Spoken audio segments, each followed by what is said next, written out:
Marcus, when was the first time you heard Reasonable Doubt? I think first time I heard Reasonable Doubt, it was in college, definitely. I think the year may have been 2005, 2005-ish. I remember the time when I got into music was like that eighth grade year. So it was roughly about the year 2000, which we already had kind of commercial J already on like the bubble. Um, he was someone that was pretty popular, but again, this is like the DMX era. This is coming out the No Limit era. This is when Cash Money is bubbling. So Jay is someone that is relevant, but if you're looking at like the top most important people in the game, he's not necessarily in the 2, 3, or 1 slot, but he's probably in that 4 to 5, maybe even 6 slot.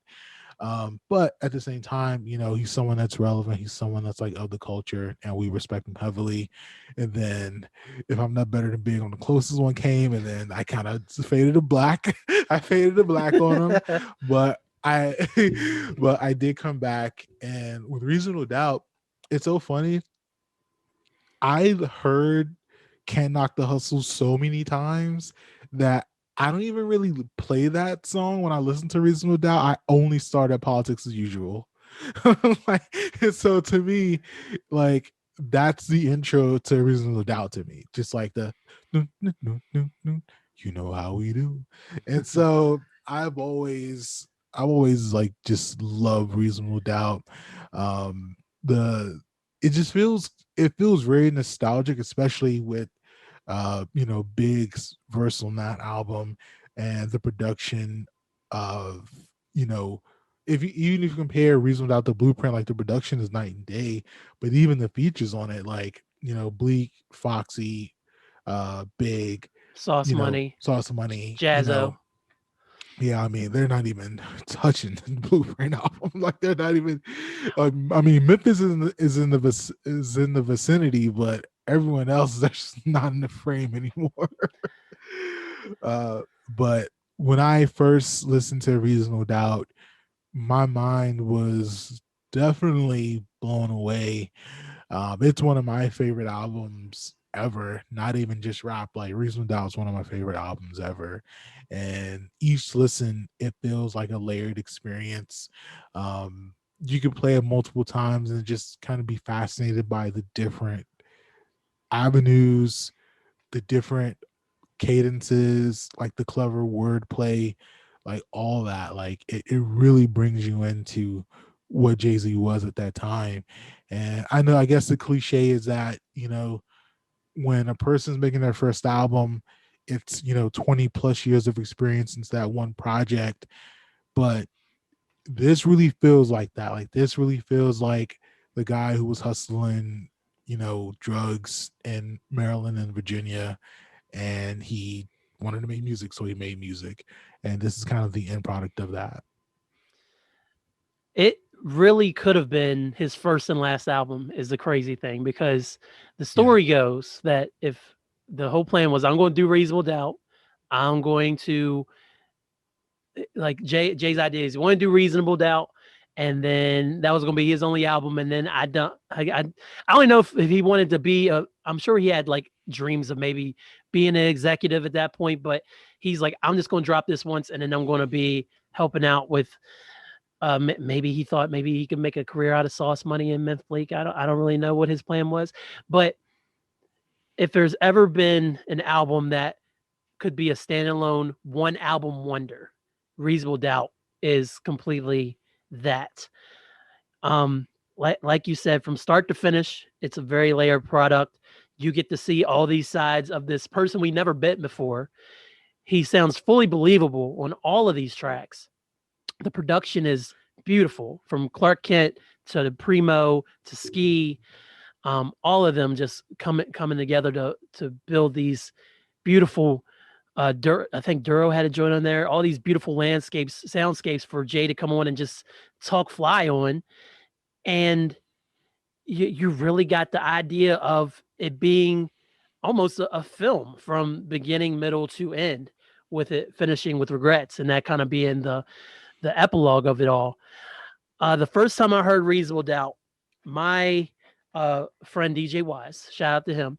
He was a substitute teacher for my high school, and he would come in from Kaiser sometimes in the Eastern Panhandle, West Virginia here, to substitute at Hampshire, and he would DJ, and then he was actually covering for our course class for a long time, a few months. So he would always come in and we'd be working on our little songs and stuff. But then there was days that he would just like kind of give us off. We just be messing around playing music and stuff, playing music.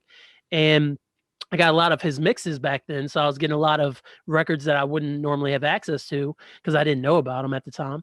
And he kept telling me, he's like, yo, you really like volume 3. You need to listen to Reasonable Doubt. I was like, all right, well, burn me Reasonable Doubt. He's like, all right, I'll do it for $5 because he's a hustler. Whatever. Cool. So I got him his 5, and he took the CD and he drew Jay-Z in big graffiti letters, Reasonable Doubt, and he wrote the track listing along the sides of it for me. Um, and I popped that bad boy in, and I first heard that Heartbeat, and I don't even think I had heard a Pain in the Ass intro at that point yet, because I don't think I'd heard volume 2, or volume 1 for that matter. And so I popped that in, and you hear that Heartbeat, and then Politics played, and I was like, hearing Mary J and Jay-Z at that time, which would have been 2000, probably year 2000 when I first heard it, didn't sound weird to me. But like Mary J in 96 was a way bigger star than what Jay-Z was. Nobody knew who Jay-Z was again. Like he had come up under Kane and with Jazzo and stuff. He had been on a few records, but for him to have a Mary J. Blige record when Mary J was known for her album on her solo work already, and then having songs with like Method Man and winning Grammys and all this stuff, for her to just hop on this random record with this dude from Brooklyn, it was pretty incredible. And then Mary, of course, no wasted notes. Jay coming in and straight killing it. And it's like, you know what? This is a really good record. It's a solid, top notch record to start the album with. But I agree with you that Politics as Usual is really the true start. Like, I Can't Knock the Hustle is the intro. Politics is the true start, though, man. That's when you get to the meat of the album. Yeah, because it's like, I don't know if you remember ever catching the video for I Can't Knock the Hustle, but they used to play that video pretty regularly on BET. I would definitely say that, not necessarily MTV, but definitely BET. So that's why I said, like, I heard that song, so much, and then the DC radio did play it too. So it's kind of like, it's like if you watch the original Star Wars, but then someone gives you Empire Strikes Back and Return of the Jedi, if you have all 3, you're not really going to watch the first one. If you watch it so many times, like, you'll just go to the other 2. And so that's kind of how I kind of feel about that. But Yeah. it's still, Cannot Hustle is still a great song. Especially I put on Fade to Black. And eventually Mary J is going to do that live, like on the Fade to Black concert. So shout out to Mary for that. Yeah. I that whole Fade to Black concert is so iconic. For like the concert was iconic, but then also I always just loved the film just to see the little bit of behind the scenes stuff. I would have taken more of the behind the scenes stuff, honestly, if they had made a making of the Black Album and done the concert film separately. I would own them both because I love them both so much.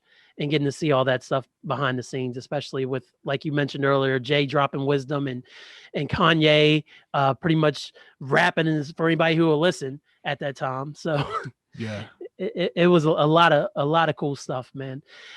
But then you go from Politics and into Brooklyn's Finest, man, and like Big and Jay on this song.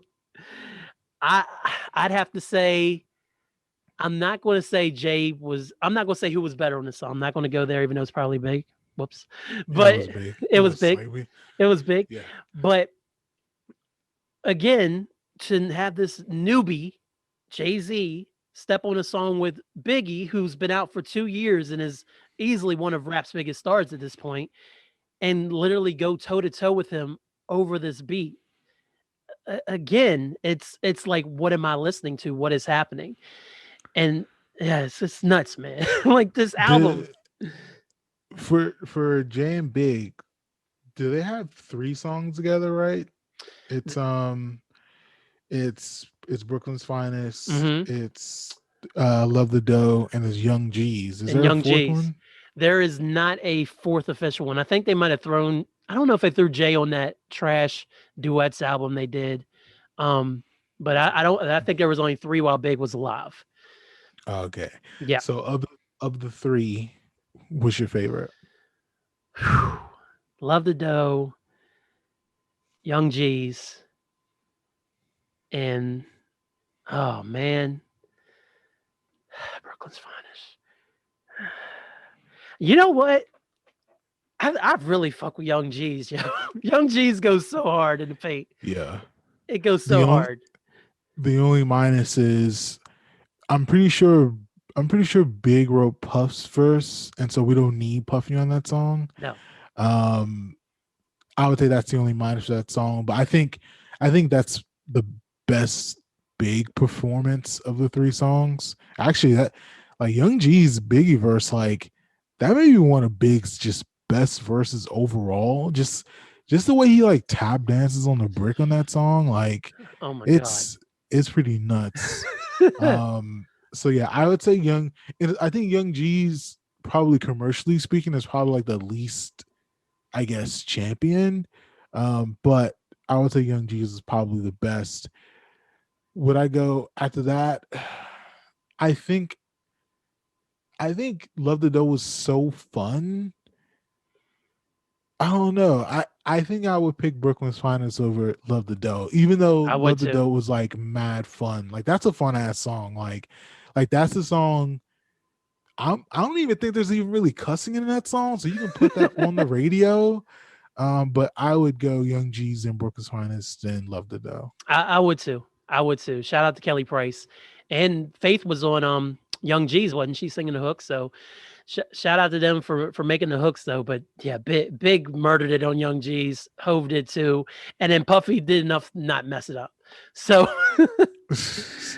that's the Yeah. Puffy I love when he does enough not to mess it up. Because as someone who listened to the Forever album recently, because I apparently hate myself, he did a I lot to don't know mess up why that you doing album. that. I don't know what made you do that. Because it was just something. It's like when I first Something to got do. it was something to do. But honestly, when I first got into rap big time, I was always getting the source. And what albums came out like that year I first got started getting the source, which is 99. So that was like I Am, which is one of my favorite Nas albums because it was my first Nas album. Murder Music by Mobb Deep. Um, Black Rob's Life Story. Rest in peace to Black Rob. Yep. That came out that year. And then that was the year of Mace leaving hip hop and Puffy dropping Forever all by himself. And I had never heard the travesty that was Forever. So I was like, I'm going to do it. I'm going to do it. And yes, ladies and gentlemen, in case you're wondering, I'm also going to sit through Double Up here eventually because I've never listened to Mace's second album either. And I know it's going to Damn. be terrible, but I got to hear it. I I mean, got to there's hear better it. albums you can try, man. I mean, Well, I got plenty of good music. Harlem World is one thing, but I mean, I've you don't heard need Harlem to. World. I know Harlem World. I gotta hear the lows of Bad Boy too. That's what I'm trying to accomplish. Are you trying to go through the Bad Boy catalog? Maybe Oh, not like regularly, like every now and again. It's in the playlist. So I mean, there's better labels to go through. I don't know, man. You know I like what I like. You said like what you like, and here you are, make me feel bad. Damn. No, I'm not saying if you listen to it, then like it and then deny that. I'm just saying just give something else a try first. I So, am. so I am. Don't worry. Like I'm actually upset because I realized Spotify has the wrong version of Royce the 5'9's first album on Spotify instead of having the right version. And I was like, this isn't the right album. So I was a little mad about that. But what can I you do? mean, some people can't be clearing those samples, man. No, that could be it too. I mean, but why put out the? It don't matter. We ain't here to talk about Royce the 5'9 stuff. Keep getting Basically. sidetracked, but no, I agree. I say Young G's, Brooklyn's Finest, and then we finish up with I Love the Dough. So, what did you think of Big's line on here? The Tupac's line. Do you feel like it was necessary? I mean, anything Big did was necessary. So, True. I mean, even when he rapped, he looks so good at sucking your daddy's dick line. I mean, That sounds a wild boy, but that line was very necessary, man. Just because, I uh, mean, you didn't think I was gonna go there, huh? But Sunday fun day. hey, man, Let's always, go. baby, always. Oh But man. but yeah, I mean that's the kind of thing with like that's the thing that made Big such a great rapper. Just the sense of humor, but then the sense of cleverness, and then just not giving a fuck. Like he did that in spades, so No he fucks. he killed that. So No. Have you watched the documentary yet on Netflix? I have not yet. Primarily, I heard people say it's good. I'm just kind of at a point where I mean, I've already watched like a couple of documentaries. I watched like Notorious. It's kind of like I have to. I I don't know what more there is to mine from the big story. I mean, I've watched like I said, I think at least two documentaries, and then that movie, and then growing up, kind of seeing him, from afar, like even remembering, the that fucking song he did with the reggae kid, and then Puff was sounding wild crazy on that song, and then Bong Big, bong. It's a bad yeah, boy then thing. no, no, not. Did you just do Shine? No, well, I probably did say Sean, but I know what you're talking about. The Yeah. original joint. The Dun, dun, dun, dun, dun, yeah. dun, dun, dun, dun. Yeah. So anyway, I grew up with Big in my life, so it's kind of like I don't know what there is more to tell about his story. So that's why I haven't really gravitated toward that new documentary. But people say it's enjoyable. People say it's good. I mean, you can let me know how it is.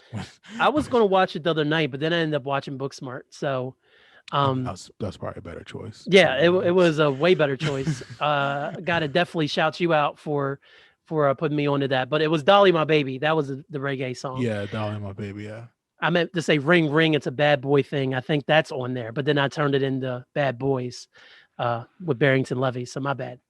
My yeah. bad, bro. But Actually, yeah, another mega quick sidebar. When I first heard Bad Boys on the radio, I thought that was an unreleased Big song, but but absolutely. yeah. All But of let's get back on Sean's track. first that's fine. All of Sean's first album was a unreleased big song. And then he kind of changed up the voice once he got out of prison and everything, but And then no and one then cared after that. and no one cared. Yeah. So, just so we don't have to go track by track, Marcus, what is another song on Reasonable Doubt that you'd like to talk about here?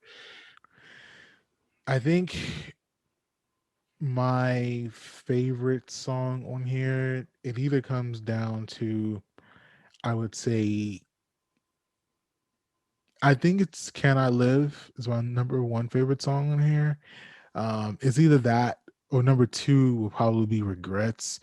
Even just the fact of I love that Regrets, and this is before I even got to the second album when he did the song about shooting his Brother, brother. you must love I me. mean, Yeah. yeah, but this is like Regrets is like the first time, especially if you, and that's kind of the thing of like what kind of pop music can kind of do, and just popular music in general, is that if you just listen to the singles and you don't go deeper, you're not gonna find like a lot of like tangible kind of music in most cases.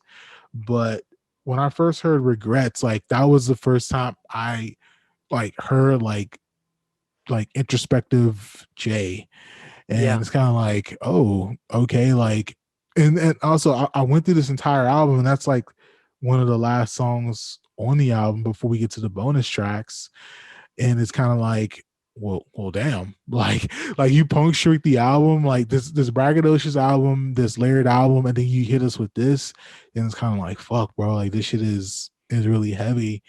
And like I said, rest in peace to my brother Mike. Like the verse when he says, "I found myself reminiscing. Remember this one when he would say he was crazy nice with his son. I I miss miss him." them. Like, bro, like, oh my god, like I always think of my brother Yeah. when I hear that bar, one of those bars, and not it's not even in a sad way. Like, yeah, definitely it's my brother, but at the same time, like, you know, it's so funny. my brother, when he was alive, he taught me like a lot of shit, and then when he left, I got into Jay-Z more. And then now it's this beautiful thing of where it's like, it's just another gift that my brother gave me. And he Right. gave me the gift of like having like another favorite artist of mine. And so when that bar comes up on Regrets, it's kind of like, I can feel my brother like when I listen to that song. So it's a beautiful fucking feeling, man. And so yeah, man. And like I said, like this is one of my favorite albums ever. And like this is kind of a punctuation on this beautiful album. And Can I Live is just like, it just like, if I ever wanted to be a rapper, like I'm trying to make this rap song as good as Can I Live. Like this keep when I open like BBS, like you see me Mm, stressed, right? Like it's just so yeah. smooth. Like the persona of Jay as being like this smooth cat and this chill cat, like it's really embedded in this album. And Can I Live, like he flows on that song just like so effortlessly, but he does it in a way that it makes you think rapping is easy, but you cannot do that. Like like Yeah. you cannot reach that kind of level. And then for him to be that young and then to do so much more music after that, like it's just incredible. Yeah. At the time, Hove was born in '69, so he was only 27 when no, yeah, 27 when Reasonable came out. So which is a little bit older than most rappers were, and that might be a reason why he's able to bring such wisdom on this album as he is, and kind of give a different perspective than just the young street hustler. He can actually say he's seen it all, done it all at this point. But Can I Live is hands down my favoriteest Jay-Z record of all time. So I agree with you there. And you know who produced it? Who produced it? Fucking Irv Gotti. Irv Gotti. How random is fucking that, Not just bro? Irv Gotti, he's credited as DJ Irv. DJ Irv. DJ Irv. So fun. And that's the great shit about what hip hop is. Like by the time Irv Gotti was someone of like recognition on like a national level, like no one knew him for producing records. But and even the funny thing is, even like Clark Kent, like Clark Kent's kind of notoriety is his shit with like sneakers. Like if you Yeah, think of like sneakerheads and sneaker culture, like he's one of the ones that really champions this shit more than 99.9% of people that call themselves sneakerheads or sneaker collectors or whatever. And so you didn't loves even the think game. about yeah, but you didn't even think about him producing Brooklyn's Finest. Like like that's like if Clark did that and then nothing else, like I would remember Clark for that. But you know, his skills as a DJ and a producer is great. Um and and actually I was going to talk about this earlier also. Like you talked about how this could have been Jay's only album, but Clark is one of the ones who really pushed Jay to complete the album. Like he was really one of the ones He who was. who really was keep sending him music, get him involved in the studios. Like when he was traveling back and forth, like hustling and stuff, Clark was, and we're going to get to the, well, we're not, he did shout out Clark on Mama Loves Me or Black Album. Mm-hmm. Yep. Um, Now that was and blue. It was so, or was wait. Mama loves me. You know, yeah, yeah, it was Blueprint, yeah. it was And Blueprint. so, yeah, and so like Clark was one of the ones that if Clark is not so involved with Jay-Z trying to even start his career, like we don't get none of this shit. No, Like, but there's a Clark's legacy, yeah, Clark legacy is kind of he's like the spark plug for that. And so shout out to DJ Clark Kent. yeah. Shout out to Clark Kent, and he's the one who got Big's demo initially, and is the one who ended up giving it to Puffy. He was really integral and Big input on. So again, shout out to DJ Clark Kent. But yeah, Irv Gotti produced the greatest Jay Z record ever. And don't get me wrong, Gotti has some other beats to his name, like for the Murder Inc. days that are pretty hard, but I don't know what was in either one of these dudes' veins the day that all of this was put together. But I mean, And one more song he produced, we shouted out in the last one. What's My Name with DMX. yes, he did. So Yes, so he yeah, did. man. Yeah. Um,